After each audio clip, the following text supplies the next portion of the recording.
Evo kako izgleda ovaj dio balirke, koji su većinom zovu top, ne znam tačan naziv, ali evo pogledajte ležajevi.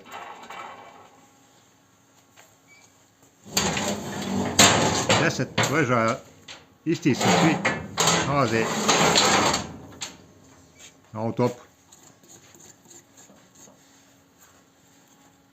Ovaj je zatajio skroz.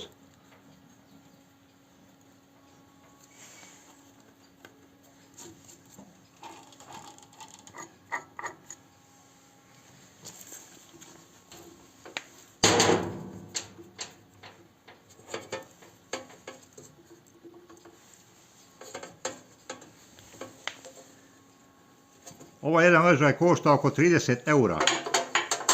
Evo vidite, pogledajte, ovaj je otišao skroz. Zato mi se dešavalo da je pucao vijak često. Zaštitni vijak je pucao često. Došao sam do zaključka da su ležaje otišli.